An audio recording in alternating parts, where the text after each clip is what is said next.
नमस्कार, मैं हूं मनविंदर। आप सभी राष्ट्रवादियों का एमबीएन नेटवर्क में बहुत-बहुत स्वागत है। आपसे आग्रह भी है चैनल को सब्सक्राइब कर लीजिए, वीडियो को लाइक कर लीजिए और अंत तक हमारे साथ इस चर्चा में बने रहिए। तो बात करते हैं आजम खान और अखिलेश यादव जिनकी मुलाकात हुई, लेकिन मायावती की रैली से ठीक पहले। अब इसमें एक किंतु-परंतु तो है। आजम खान बसपा में शामिल होने वाले हैं, सवाल तो कई करोड़ का है और योगी जी ने इस समय ऐसा कमाल का माहौल बनाया हुआ है कि माफिया थर-थर काँप रहे हैं। अखिलेश अपनी गोटियाँ फिट कर रहे हैं, लेकिन योगी जी के सामने इनकी क्या बिसात है। यानी कि खेल पलट गया है और रायता बिखर गया है। मेरे साथ जुड़ चुके हैं शिवम चौधरी ऑफिशियल से शिवम भाई।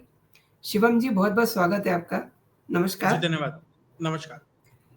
शिवम जी, अखिलेश यादव ने ट्वीट किया है। राजनीति में जितना महत्व तस्वीरों का होता है आजकल सोशल मीडिया के चलते, उतना ही महत्व ट्वीट्स का भी होता है। तो ज़रा देख लेते हैं कि उन्होंने क्या ट्वीट किया है। अब वो मुलाकात करने के बाद कुछ तस्वीरें भी देख रहे हैं आप और वो कह रहे हैं कि क्या कहें भला उस मुलाकात की दास्तान, जहाँ बस जज़्बातों ने खामोशी से बात की। अंडरलाइन कीजिए शिवम जी, जज़्बातों ने खामोशी से बात की। क्या मतलब हुआ इस मुलाकात का? जी, मनविंदर जी नमस्कार। सभी दर्शकों को जय श्री राम। जज़्बातों ने खामोशी से मुलाकात की का मतलब तो खामोश रहे।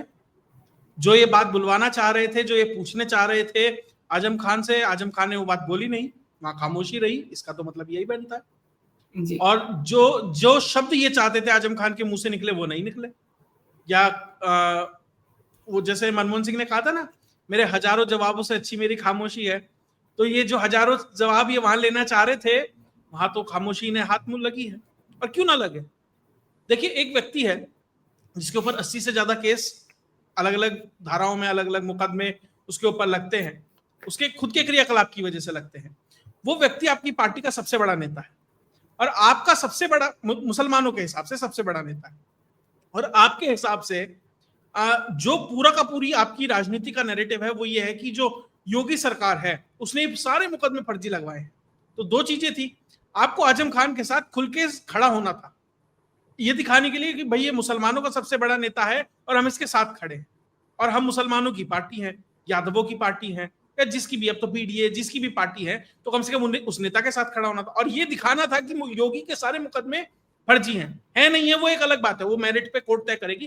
कम से कम इन्हें तो ये नैरेटिव दिखाना था।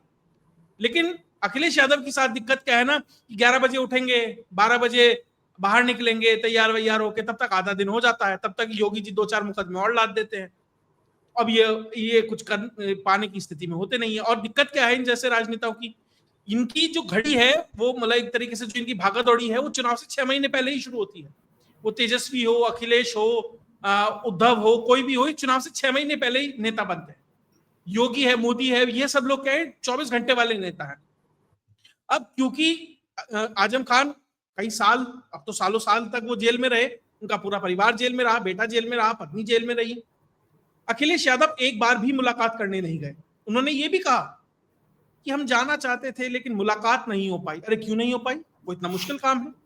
अखिलेश यादव अगर किसी भी व्यक्ति से मुलाकात मिलना चाहें तो क्या वो मुलाकात नहीं हो सकती? कौन सा ऐसा एडमिनिस्ट्रेशन है जो उन्हें मना कर देता? निश्चित तौर पर वो मिलते, और नहीं मिलते, नहीं मिलने देता एडमिनिस्ट्रेशन, तो एक और मुद्दा हाथ लगता। यही तो एक भले राजनेता और बेहतर राजनेता की पहचान है। उन्हें इस चीज को भुनाना चाहिए था, लेकिन वो नहीं पहुंचे। अब ये बात आजम खान को भी समझ आई कि इन्हें ये लगने लगा कि भैया ये मुसलमान जाएगा कहां जाएगा, सपा भी तो आएगा, तो मैं अपने अलावा एक और नेता क्यों डेवलप होने दूं समाजवादी पार्टी के अंदर? मैं क्यों मुसलमानों का रहनुमा आजम खान को बनाऊं, मैं खुद ना बनूं? और इन्होंने सोचा भैया इसमें तो 80, 85, 86, 87 जितने भी मुकदमे हैं, ये तो जल्दी आएगा भाई नहीं, ये तो अभी मतलब 10-12 साल के लिए लद गया है, जब तक इसकी उम्र हो जाएगी, राजनीति खत्म हो जाएगी, तो ये सारा मुसलमान वोट मैं ही हाईजैक कर लेता हूं। लेकिन राजनीति क्या ना करवाए और राजनीति के खेल निराले। अब वो केस इस तरीके से अलाइन हुए, जैसे भी हुए, राजनीतिक रूप से या गैर राजनीतिक, जो भी है, जो भी व्यवस्था रही, कोर्ट की रही, जो भी रही, आजम खान चुनाव से लगभग 1.5 साल पहले बाहर आ जाते हैं। अब अखिलेश यादव को काटो तो खून ना निकले राजनीतिक रूप से। अब उन्हें समझ नहीं आ रहा करूं तो करूं क्या। भैया जिस व्यक्ति को मैंने छोड़ दिया, अब मुसलमान मेरे से सवाल पूछ रहा है, भैया इसको लेकर, इसकी टोपी पहनकर तुम सारी जगह घूमते थे, और जब इसने जेल की टोपी पहनी तुम इसके यहाँ पूछने भी नहीं गए, इसके घर तक नहीं गए। ये भी चलो चल जाता, एक बार को मान लिया, कुछ भी अनशन कुछ भी। ये व्यक्ति, जिस व्यक्ति को चुनाव लड़ाना चाहता था रामपुर के अंदर, तुमने उस व्यक्ति को टिकट ना देकर तुमने कहीं संसद मार्ग की किसी मस्जिद के मौलवी को लाकर तुमने चुनाव लड़ा दिया जी। अब वो लहर ऐसी थी, वो जो भी फर्जीवाड़ा प्रोपेगेंडा जो भी चल रहा था, उस लहर में वो रामपुर में वो चुनाव जीत गया। अब वो ये मानने लगा मैं आजम खान से बड़ा नेता हूं, आजम खान तो जेल में चला गया, अब रामपुर की विरासत मेरे हाथ में आ गई, वो उस हिसाब से खेल करने लगा। अब आजम खान फिर बाहर आ गए, तो कईयों की बिसात बिखरी है इसके अंदर। और जो दूसरे एक और बड़े मुसलमान नेता हैं एसटी हसन, वो मुरादाबाद से आते हैं, उनका टिकट काट के किसी और को दिया गया। वो तो तब तो टिकट की जब तो हालत ही हो गई थी, उन्हें टिकट दे दिया, वो वहां पहुंचते उससे पहले किसी हेलीकॉप्टर नहीं मिला, पता नहीं क्या क्या उस दिन नाटक हुआ, जो भी हुआ, लेकिन वो चुनाव नहीं लड़ पाए। अब तो वो भी कह रहे हैं भैया मौका मिलेगा तो हम दूसरी पार्टी का भी रास्ता देख सकते हैं, हम कहीं और भी जा सकते हैं। और आजम खान ने करा तो करा क्या, जब ये मुलाकात तय हो गई, मुलाकात की अहमियत भी बताऊंगा आज ही क्यों रखी, मतलब ये जो मुलाकात हुई जिस दिन रखी गई उसी दिन क्यों रखी गई, उस पर भी बात होगी। आजम खान कहते हैं कि भैया ठीक है, रैली से एक दिन पहले, मायावती की रैली से एक दिन पहले, हाँ मैं वो बताऊंगा, उसी के ऊपर आएंगे। तो उसके बाद आजम खान ये मुलाकात रखते हैं, अखिलेश जी पहुंचते हैं। आजम खान की शर्त क्या होती है कि भैया अखिलेश के साथ कोई नहीं आएगा, और अखिलेश से ना कोई मिलेगा मेरे अलावा, ना मेरी बीवी मिलेगी, ना मेरा बच्चा मिलेगा, ना मेरा कोई सिक्योरिटी स्टाफ मिलेगा, ना कोई मेरा रिप्रेजेंटेटिव मिलेगा, मिलूंगा तो मैं मिलूंगा। और अखिलेश भी आएंगे तो ना उनके साथ सिक्योरिटी आएगी, ना रामपुर का सांसद आएगा, ना उनकी बीवी आएगी, ना बच्चे आएंगे, ना समाजवादी पार्टी का कोई मेंबर आएगा, क्योंकि अखिलेश का हक सिर्फ मेरे ऊपर है। और उससे पहले एक और बयान दिया, अभी उसे चलाया तो इसी तरीके से जा रहा है कि भैया अखिलेश जी ने अकेले में मुलाकात की बहुत इंपॉर्टेंस दे रहे हैं। अरे भैया उसने बुलाई अकेले में है, वो कह रहा तू ही आएगा अकेला, ठीक है, क्योंकि तू अकेला नेता है ना भैया, तो अकेला आके मिल। और उससे पहले एक और बात कही, उन्होंने कहा कि भैया मैं तो मुर्गी चोर, मैं तो किताब चोर, मैं तो भैंस चोर, अखिलेश जी मिलने आ रहे हैं, बड़े आदमी तो वो हैं, हम तो सजा याफ्ता है। तो ये क्या टोंटबाजी है, ये कहने का मतलब ये है जब मेरे पे मुर्गी चोरी का इल्जाम लगाया, बकरी चोरी का इल्जाम लगाया, जब मेरे ऊपर अलग अलग केस चले, तो अखिलेश जी इतने बड़े नेता थे कि वो मुझसे मिलने नहीं आए। और वो एक तरीके से उन्होंने उस चीज का एहसास अखिलेश यादव को कराया, और अखिलेश यादव वहां पहुंचे। और बहुत सारे ऐसे मुस्लिम पेजेस हैं, मतलब जो मुस्लिम राजनीति को कवर करते हैं, उस तरीके से उसे प्रेजेंट करते हैं, तो उन्होंने कहा कि अखिलेश जी ने राजनीतिक तौर पर घुटने टेके आजम खान के सामने, क्योंकि मायावती की रैली आने वाली है, और खबरें ठीक उस दिन से हैं। देखिए बीजेपी भी राजनीतिक पार्टी ही है, और वो राजनीति करेगी। उसे अगर सरकार बनानी है तो मोदी खुद कहते थे 4 साल करूंगा काम, 1 साल करूंगा राजनीति। तो योगी आदित्यनाथ 4 साल काम कर लिया, अब राजनीति कर रहे हैं। जो ये बाहर आया ना आजम खान, अब होगा ये त्रिकोणीय मुकाबला हो जाएगा। आजम खान जैसे ही अगर बसपा पार्टी ज्वाइन करते हैं, जो कल बड़ी रैली है मायावती की, जो बड़ी रैली है 9 तारीख को रैली है, उसके अंदर जैसे ही आजम खान अगर पहुंचते हैं, तो भैया एक बड़ा मुस्लिम वोट बैंक, मैं कह रहा हूं 2%, 5%, 10% कुछ तो जाएगा। अगर वो उधर जाता है और बसपा सही तरीके के कैंडिडेट उतारती है, एसटी हसन ने भी कह दिया भैया ऐसे ही चलेगा, मैं भी जा सकता हूं, तो कल को आजम खान के साथ 9 तारीख को अगर एसटी हसन भी ज्वाइन हो जाए, या एक आधा और मुस्लिम चेहरा उसके साथ ज्वाइन हो जाए, क्योंकि अब मुसलमानों को भी लगेगा कि भैया सपा में भीड़ हो गई है बहुत मुसलमानों के लिए, सीट तो उतनी ही है, कैंडिडेट बहुत है, और मुसलमानों के लिए बसपा भी मजबूत हो रही है। जब आजम खान एसटी हसन जैसे चेहरे जुड़ रहे हैं, तो भैया वहां जाके किस्मत क्यों ना आजमाई जाए। और वहां अगर जिनके पास, मुसलमानों के पास पैसा होगा, वो तो निश्चित तौर पर पहुंचेंगे वहां।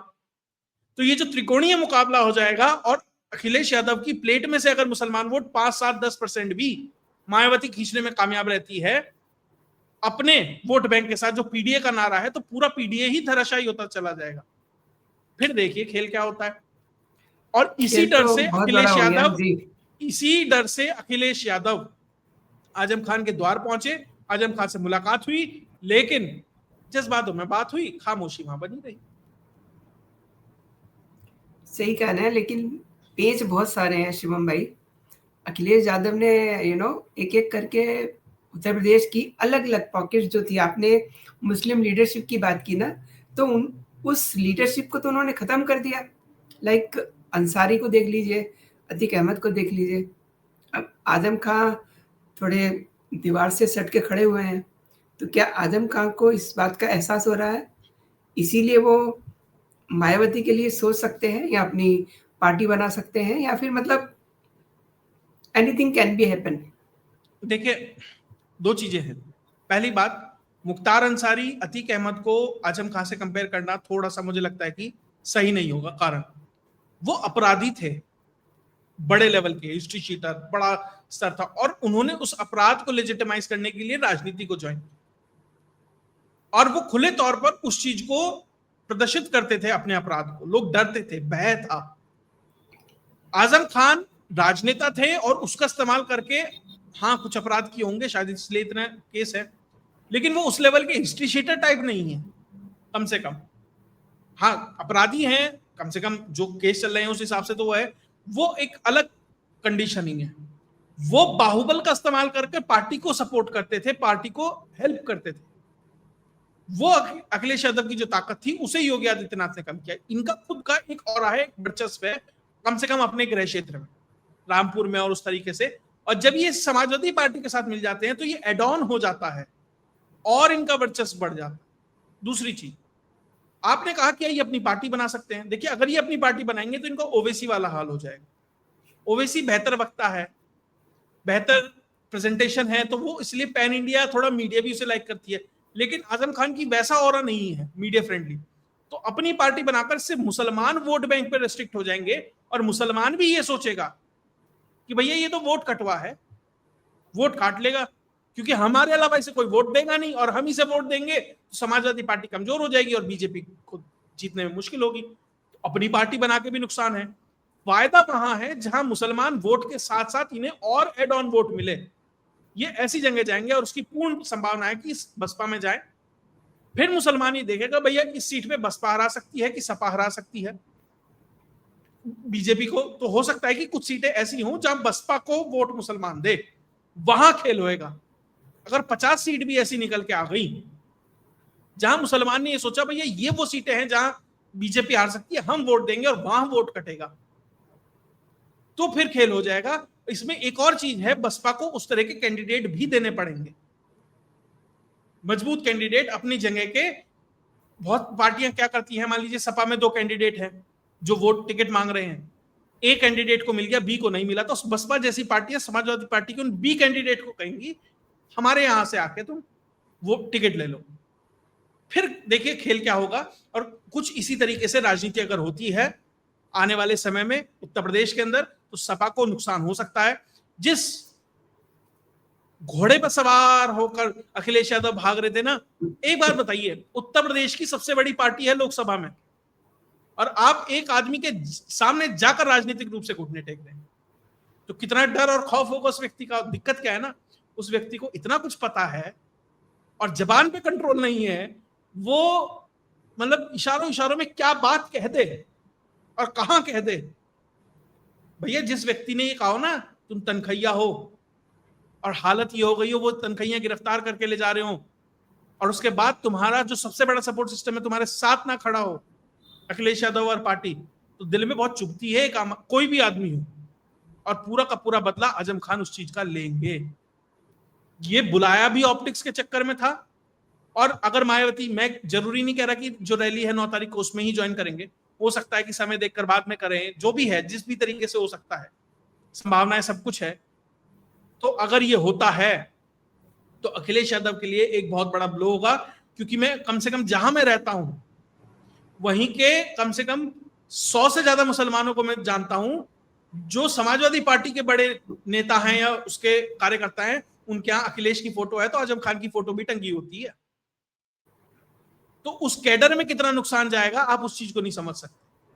जो आज तक हर जगह ये कहता था कि हमारे नेता तो अखिलेश यादव और आजम खान थे, तो उन्हें जब एक फोटो उतारनी पड़ेगी, अब सवाल यह है कि वो अखिलेश की उतरेगी कि आजम की उतरेगी। बहुत बड़ी बात कह रहे हैं आप शिवम जी, लेकिन एक चीज़ तो माननी पड़ेगी, ये जो इनका एमवाई का और पीडीए का जो इनका एक मॉडल था, उसमें तो अच्छा से पलीता लग गया ना। देखिए, पहली बात तो पीडीए ही तय नहीं हो रहा क्या है। पिछड़ा, दलित, आदिवासी है, पिछड़ा, दलित, अल्पसंख्यक है, मतलब वो डेफिनेशन ही रोज चेंज हो जाती है। जिस जगह में जाओ उस जगह का डेफिनेशन बोल दो। आप उस तरह की मतलब एक शब्दावली में खेलने का प्रयास है। आपको ग्राउंड पे काम करना पड़ेगा, आपके सांसदों को, आपके विधायकों को। आपके आधे विधायक तो सुना है, बहुत सारे विधायक सांसद तो बीजेपी के संपर्क में। वो राजीव राय साहब कहाँ हैं? उन्हें तो हैप्पी बर्थडे बोल देते हैं होम मिनिस्टर साहब। अब सुना है वो विदेश यात्रा पे भी गए हुए हैं, बीजेपी केंद्र सरकार के डेलीगेशन के रूप में उन्हें भेजा गया है। बाद में उन्हें सफाई देनी पड़ी कि नहीं नहीं ऐसा नहीं है जी, वैसा नहीं है जी, क्योंकि पता है 5 साल काटने हैं। तो ऐसे बहुत सारे नाम हैं भैया जो आपकी पार्टी में संपर्क में हो सकते हैं। दूसरी साइड दूसरी पार्टी भी प्रयास करेगी, चुनाव वैसे आने वाला है। तो चुनाव निश्चित तौर पर अभी आप देखिए, खेल बहुत कुछ होगा। अभी आजम खान है, आजम खान स्टार्टर्स है, अभी मेन कोर्स है, फिर डेजर्ट है, बहुत कुछ होना है। राजनीति बहुत लंबी है अभी 1.5 साल की उत्तर प्रदेश की, और बीजेपी खो नहीं सकती उत्तर प्रदेश को अगर उसे केंद्र में सशक्त बने रहे। नहीं, ये जो समीकरण बन रहे हैं, ये तो योगी जी के लिए बहुत मज़ेदार हैं। आप ये देखिए ना कि ये शिवपाल यादव एंड आजम खान, ये वो लोग हैं जो सारे मुस्लिम वोट जो है ला करके मुलायम सिंह की झोली में डालते थे। एंड अब क्या हुआ है? अब अगर ये अपना पाला बदलते हैं, तो वो वोट किसके पास जाएँगे? एंड इधर क्या देखिएगा, योगी जी का सीन। देखिए, मैं थोड़ा सा अगर मैं रियलिस्टिकली बात करूं, मुसलमान कमोबेश जाएगा सपा के पास ही ज्यादातर। अभी 100% जाता है लगभग। आगे वो 90 to 80%, 80% मैक्स टू मैक्स तब भी जाएगा। जो 20% है ये खींच के ले जा सकते हैं, क्योंकि मुसलमान का सिर्फ एक टारगेट वो सपा के साथ है, क्योंकि सपा की नीतियां ऐसी इसलिए नहीं है। वो बीजेपी का विरोध करने के लिए। कल को बसपा मजबूत हो जाए सपा जैसी, उसके साथ चला जाएगा। लेकिन वो 20-30% का डेंट भी अगर पड़ जाए, खेल वहां है। ऊपर से जो पीडीए में जो ये डी और पी जोड़ना जा रहे हैं, ये अगर उसे मायावती अपनी तरफ खींच लेती है, वहां पर भी दिक्कत है। अभी मान लीजिए बिहार का ही ले लीजिए, वहां चुनाव हुए नहीं, रिजल्ट आया नहीं। अभी से वहां का जो यादव डोमिनेंट कास्ट है, जो पार्टी से जुड़ा हुआ है, जी, जी। सबको नहीं कह रहा, लेकिन जो पार्टी से जुड़ा हुआ है, वो अभी से कह रहे हैं तेजस्वी भैया की सरकार आएगी, सबको देख लेंगे। 2022 में यही तो हुआ। वही सपा का जो कैडर है वो कहने लगा, दोनों तरफ का, एम और वाई दोनों, अखिलेश भैया की सरकार आएगी, और वो मान बैठे थे आ गई है। और वो जिस तरीके से व्यवहार करने लगे, पब्लिक सोच रही थी अखिलेश को वोट डालने के लिए। वो बूथ के बाहर उसने खड़े होकर सोचा, यार अगर ये आ गई तो ये तो गजब हो जाएगा। अंदर जाते जाते वो बीजेपी हो जाता है। तो वो जो डोमिनेंट तबका है उसका, वोटर का, उससे ये पी और डी डर जाते हैं, पिछड़ा, दलित, कि भैया ये आएंगे तो ये जिस तरह का व्यवहार करते हैं फिर हमें ही झेलने पड़ेंगे ये सब कुछ। फिर वो जो अपराध वाला तंत्र है, जंगल राज वाला तंत्र है, वही सब एक्टिवेट हो जाएगा। चलिए थोड़ा बहुत भ्रष्टाचार है मान लिया, हो सकता है कि बिजली थोड़ी ज्यादा कटती होगी, अब ऐसे है नहीं, मैंने उदाहरण के तौर पर कह रहा हूं। ये दिक्कत होगी, वो दिक्कत होगी, कम से कम जान तो बची रहेगी, बहन बेटियां बाहर तो निकल पाएंगी। अगर किसान सोच रहा है भले ही फसल पे 10 रुपए कम मिल रहे हैं, कम से कम मेरी ट्रैक्टर ट्रॉली तो चोरी नहीं होगी, मेरी गाय भैंस तो नहीं चोरी होगी। व्यापारी को ये डर तो नहीं है कि भैया कम से कम कोई मेरे सटा के कोई सामान और मेरा सामान तो नहीं लूट ले जाएगा। महिलाएं खुल के अब ज्वेलरी पहन पाती हैं, घूम पाती हैं। अभी एक बहुत बड़े अधिकारी हैं, लेफ्टिनेंट जनरल या कुछ जनरल रैंक के अधिकारी हैं आर्मी में, उन्होंने ट्वीट किया हुआ था कि मैं गोरखपुर के कैफे में बैठा हूं, रात को 11:30-12 बजे और महिलाएं यहां पर काम कर रही हैं।